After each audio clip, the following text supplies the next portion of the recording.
Hey guys, today we're back with another product review. And today on the channel we'll be reviewing the Lee Sporting LS-STG2 aluminum sporting trigger group for your MP5. Stay tuned for this one.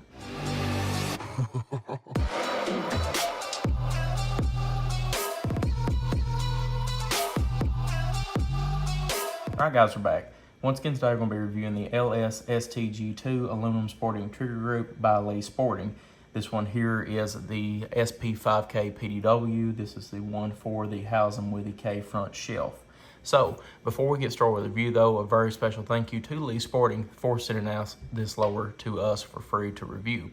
As you all know, I'm 100% unbiased on my reviews. It doesn't matter if I get something for free or not. I always give my 100% honest opinion, and I will do the same with this one as I do all the others. There was no exchange of money or anything like that. They just sent me this to review and said, please tell the truth because it will help us more in the end if you do instead of lying.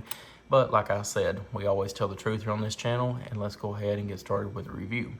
So, first off, how we got in contact is that I was really looking for something to change this MP5 up a little bit.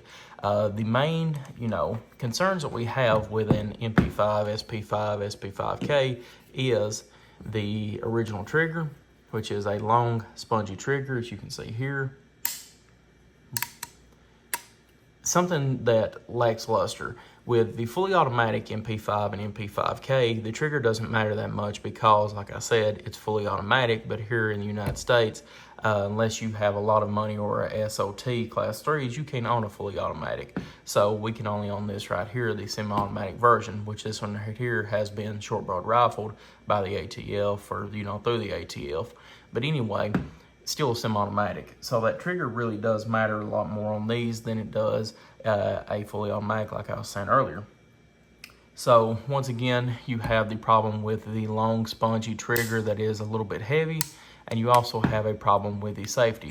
You can select the safety off and select it on, but once you have it off or correction on, kind of hard to switch it back on with using your thumb. Trying to hear the best I can without breaking my grip, but if you break your grip, you can still push it up a little bit easy. But that was one of my main concerns about this platform, and to be honest with you, the most concern across the board with this platform. What Lee Sporting has done here has changed the entire lower to where it will take a AR-15 trigger, and not only that, but it will take some AR-15 grips. They are updating the grip and the triggers every single day, so if you're interested in see what kind of triggers will actually fit in these lowers, you can contact Lee Sporting and he will give you a list. But not only that, sometimes they will feature it on their actual website. But here we have the Geisley SD3G trigger, so a very, very nice trigger. And for the grip, we have the Driven Arms MKULCG, so very, very nice grip as well. You can also put the Magpul MOEK and the Rainer Blackout Defense 3-pound straight trigger, which we will be doing that one for the full-size review, where I do actually have a full-size SP5. So that will be coming very soon, so stay tuned for that one. But this one here is the LS-STG2 aluminum trigger, or aluminum sporting trigger group. The difference between this one and the other one, which we'll get to here in a second, is that this one is a 775 T6 aluminum machine from billet.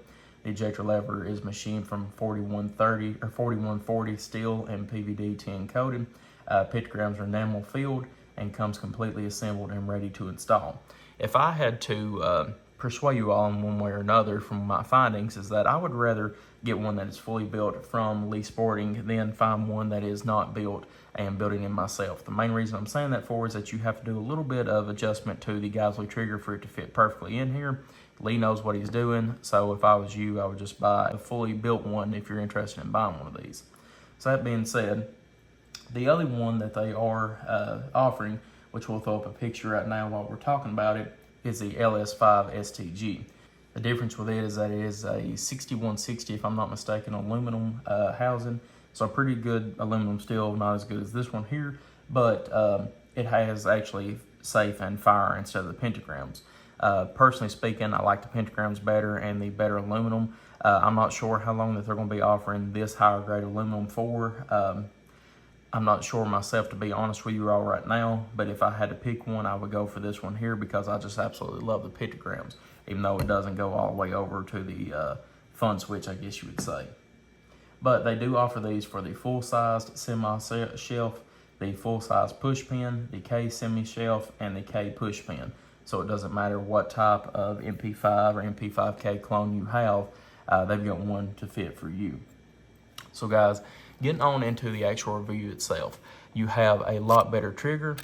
That is absolutely killer. I mean, just comparing the trigger on the original that come with it from factory, the max that we got from 5 trigger pulls was 7 pounds, 9.8 ounces.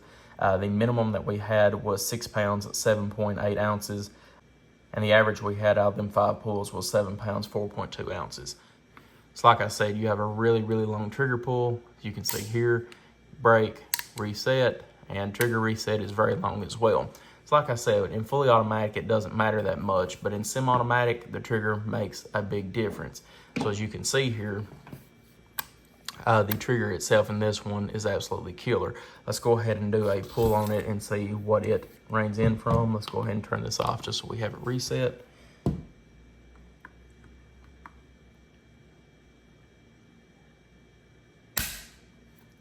2.69 ounces. We'll enter that.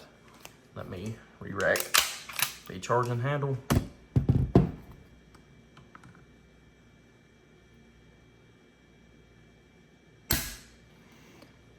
£2, 10.5 ounces.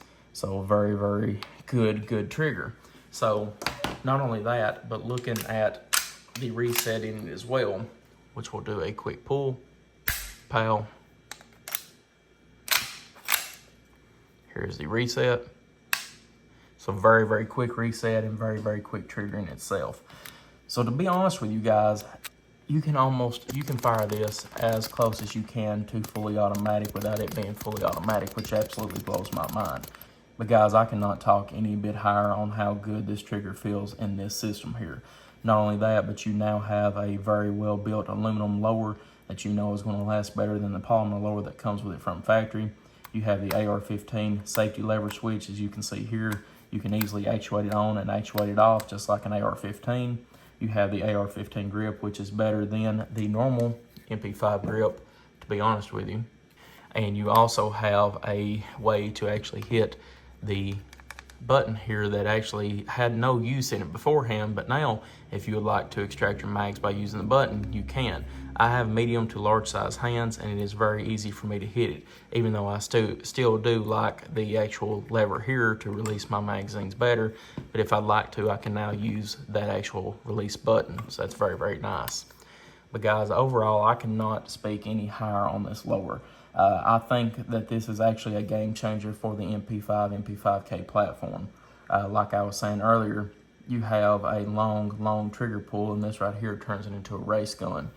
We shot it with 115 grain Winchester, 115 grain Blazer brass, and 147 grain Remington subsonic rounds. We shot mostly today suppressed as well with our AAC Tyrant 9 HD, and everything run absolutely perfect. We had no failures at all anywhere through the book, and to be honest with you guys as well, I had to see, but it does bump fire. Here's T-Dog! But guys, the only thing that I could see that I would like a little bit better on this is a ambidextrous throw switch, but you can easily put that in yourself if you'd like to do so. I train with a ambidextrous rifle or ambidextrous safety rifle for duty use, and I'm just used to that ambi safety. But besides that, guys, there's nothing at all that I can throw off on this lower. It's absolutely beautiful, and to be honest with you, it looks absolutely killer on this SP5K PDW. But once again, a very special thank you to Lee's Forwarding for sending us this out for the review. They will also be sending us the one for the full-size SP5, so stay tuned for that one as well. But guys, to be honest with you, this is a game changer for the MP5, MP5K clone variants across the board. This now 100% makes it the best semi-automatic MP5, or I guess you would say PCC on the market. There's no question about it. I did like the MPXs pretty well, But now this one right here puts it back up to my number one, no questions asked. And guys, if you have a MP5 clone or MP5K clone, please buy one of these. I'm not paid by Lee Sporting to sell this or anything else, like I said beforehand, but guys, if you have one, this is a game changer and it will change your life whenever it comes to the MP5 platform. I mean, I seriously cannot talk any higher about this platform here now that I have this Lee Sporting trigger group on it. We had no fares at all with it today. I don't remember if I included that earlier or not. But like I said, no fares at all. Run like an absolute soul machine. And guys, I'm telling you something. If you are any bit interested in making your MP5 a race gun or as close as you can get to fully automatic with it still being in semi-automatic, please buy one of these lowers. It will do yourself a justice to do so. So guys, I appreciate y'all viewing as always. If you have any questions or comments, please leave in the comment section. We'll get back to you as soon as possible. Once again, thank you for viewing as always. Like and subscribe for more gun reviews, and I'll see y'all in the next video.